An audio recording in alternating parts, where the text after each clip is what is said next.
அற்புதம் ஆனந்தம். மீனராசி என்பர்களே, வாழ்க்கையில் பல்வேறு வகையான கட்டங்களில் பல்வேறு வகையான அலை, அதாவது கடல் அலை மாதிரி அப்படி ஏறி இறங்கி பல்வேறு வகையான சிரமங்களுக்கு இடையில் உங்கள் வாழ்க்கையை நீங்கள் நடத்தியிருந்தாலும் இன்றைக்கு 7.5 சனியோட பிடியில் இருக்கிறதா நினச்சி வந்துடுங்க. உங்களுக்கு 12, அதாவது உங்கள் ராசிக்கு அதிபதி 4ல் போய் கேந்திரம் வாங்கிட்டார். உங்களுடைய வீடு, நிலம் இதிலெல்லாம் கொஞ்சம் கவனம் வேணும். கடன் வாங்கியிருந்தீங்கன்னா அது மேலே கவனம் வேணும். ஏன்னா இழப்புகள் ஏற்படுறதுக்கான நேரம் இது. பொருள் இழப்பு நிறையா இருக்கும். மீனராசிக்கு இந்த ஆண்டு நடக்கக்கூடிய அந்த விசுவாச வருஷ தமிழ் புத்தாண்டு இந்த 12 மாதங்களுமே கொஞ்சம் தர்மசங்கடமான ஆண்டாக இது இருக்கிறது என்பதை உங்கள்கிட்ட தெரிவிச்சுக்கிறேன். இதுக்கு ஒரே வழி, முருகப்பெருமான பழனிமலை முருகனை நீங்கள் வணங்குறத தவிர அவர் வழியே கிடையாது. உங்களுக்கு 2ஆம் இடம் வந்து மேசமாக வருது. மலை மேல் இருக்கக்கூடிய முருகனை போய் வணங்கணும். அதில் பழனிமலை ரொம்ப சிறப்புக்குரியது. உங்களுடைய அதிர்ஷ்ட எண் 9. அதிர்ஷ்டம் தரக்கூடிய நிறம் எதுனா சிவப்பு.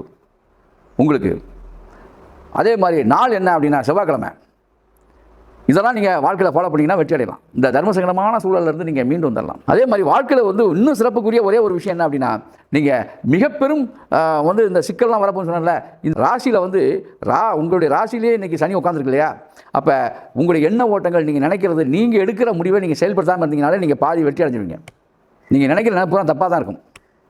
வீட்டில் உள்ளவங்க உங்கள் மனைவிட்டையோ மனைவியாக இருந்தால் கணவன்ட்டையோ கேட்டு பெரியவங்கள்ட்ட கேட்டு ஒரு முடிவுக்கு வாங்க. நீங்களாம் எடுத்து நீங்கள் ஒன்று செஞ்சு மாட்டிக்காதீங்க. காரணம் என்னென்னா, உங்கள் புத்தி இப்பொழுது சனீஸ்வரன் கையில் இருக்கிறனால அது சரியாக இருக்காது. காரணம் என்னென்னா, தலையில் சனி உட்காந்துருக்கு.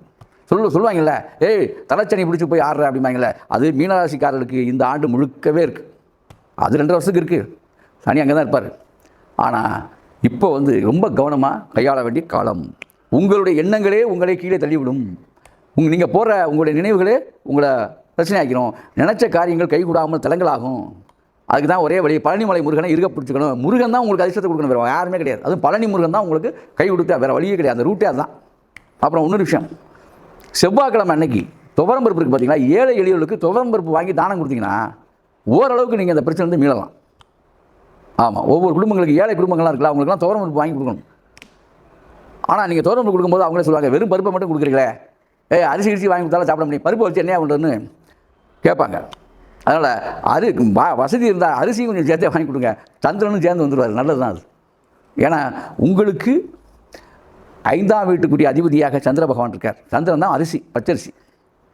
தோல்பு செவ்வாய் தானம் கொடுக்கும்போது சந்திரனும் சேர்ந்துட்டார்னா அங்கே சந்திர மங்கள யோகம் ஏற்பட்டு, அதனால் சந்திரமங்கல யோகம் ஏற்பட்டால் வாழ்க்கை நல்லது தான். ஆகவே அன்பர்களே, எப்படி பார்த்தாலுமே உங்களுடைய இந்த ஆண்டு வந்து ராகபவன் பாருங்கள், அவர் உங்களுடைய ராசிக்கு 12 போய் உட்காந்துருக்கார். தூங்க முடியாது. நீங்கள் நிம்மதியாக இந்த ஆண்டு மீன ராசி மெய்யன்பர்கள் நிம்மதியாக தூங்க முடியாது. நீண்ட நேரம் கண்டுபிடிப்பீங்க. அந்த மாதிரியெல்லாம் ஒரு சூழல் வரும். ஏன்னா 12 இருக்கிறனால ஏதாவது தடங்கல்கள், பிரச்சனைகள் இதெல்லாம் இருக்கும். அப்போ இந்த படிக்கிற பசங்களுக்கும் புத்தி சரி இருக்காது. அதாவது என்னென்னா, ஒன்று மனப்பாடமே மேக்சிமம் ஆகாது. விழுந்து படிக்கணும் இந்த மாதிரி ஆண்டு. ஆக இந்த ஆண்டுடைய கிரக சூழலெல்லாம் பார்க்கும்பொழுது மீனராசிக்கு ஒன்றும் பெருசாக சொல்கிறதுக்கு வேறு ஒன்றும் பெருசாக இல்லை. புரியுதா? அதனால் அந்த மீனத்துக்குரிய எந்திரம் இருக்குது, அது ஒரு வழி இருக்குது.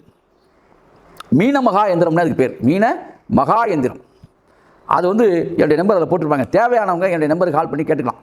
புரியுதா? மீன மகா எந்திரம் வந்து வச்சு வீட்டில் வச்சு பூஜை பண்ணிங்கன்னா ரொம்ப சிறப்பு. இந்த ஆண்டு கொஞ்சம் ஈஸியாக அப்படி தள்ளி போயிடலாம். முடிஞ்சவங்க செய்யலாம். அதுக்காக இதை பண்ணுறேன். 2வது வந்து மீனராசி மையன்பர்கள் வந்து விநாயகர் கோயிலுக்கு தாராளமாக கேஷுவலாக போகலாம். இந்த முருகன் கோயிலுக்கு போக சொல்லி ஸ்பெஷலாக சொல்லியிருக்கேன்.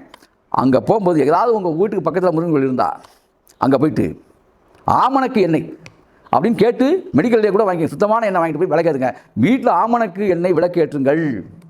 இருக்க பிரச்சனை தீர்றதுக்கு ஒரே வழி, ஆமணக்கு எண்ணெயில் விளக்கு எரிஞ்சிட்டு இருந்துச்சுன்னா, வீட்டில் எரிஞ்சிட்டே இருந்தால் உங்களுடைய பிரச்சனை சால்வ் ஆகும். ஆமணக்கு நான் ஏன் விளக்கெண்ணெய்னு சொல்ல மாட்டேன் அப்படின்னா, நிறையா பேர் இன்றைக்கி வந்து வேறு பிராண்டில் என்னென்னமோ எண்ணெயெல்லாம் கலந்து அதில் வாசத்தை போட்டு விட்டு விளக்கு எண்ணெய்னு கொடுத்துட்றான்.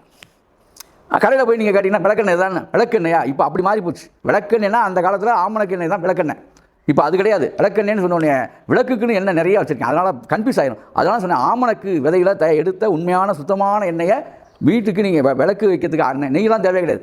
ஆமணக்கு எண்ணெயில் போட்டிங்கன்னா உங்களுக்கு அதாவது என்ன சொல்கிறது, அஷ்ட துன்பங்கள் 8 துன்பங்களும் தீர்ந்து போகும். அந்த காலத்தில் அப்படி தான் செஞ்சுட்டு இருந்தாங்க எல்லாருமே. எல்லாம் வழக்கம் மாறி போச்சு. அதனால தான் இவ்வளோ பிரச்சனை எல்லாத்துக்குமே. விநாயகர் கோயிலுக்கு நீங்கள் எந்த கோயிலுக்கு விளக்கு போட்டாலும் ஆமணக்கு எண்ணெயில் விளக்கு போட்டிங்கன்னா உங்களுடைய கர்ம வினை தீரும். உலகத்தில் கர்ம நட்சத்திரங்கள் 3. யார்? எது? அசுவினி மகம் மூலம் எல்லாம் கேதுவோட நட்சத்திரம். இந்த நட்சத்திரத்தில் உங்கள் வீட்டில் யார் பிறந்தாலுமே அவங்கள்ட்ட போய் வம்பளுக்க கூடாது, திட்டக்கூடாது, போகக்கூடாது. இதெல்லாம் உண்மை. அப்போ இந்த மாதிரி கர்ம நட்சத்திரம் அதுக்குரிய எண்ணெய், அதையே போக்கக்கூடிய எண்ணெய் தான் ஆமணக்கு எண்ணெய். அதுக்கு சொல்ல வரேன். அப்போ விநாயகர் பெருமானுக்கு எதை ஊற்றணும்? ஆமணக்கு எண்ணெயில் விளக்கு போட்டிங்கன்னா உங்கள் பிரச்சனை சரி. ஆகவே மெய்யன்பர்களே, இப்படி செய்து அப்படி வாழுங்கள். அற்புதம், ஆனந்தம்.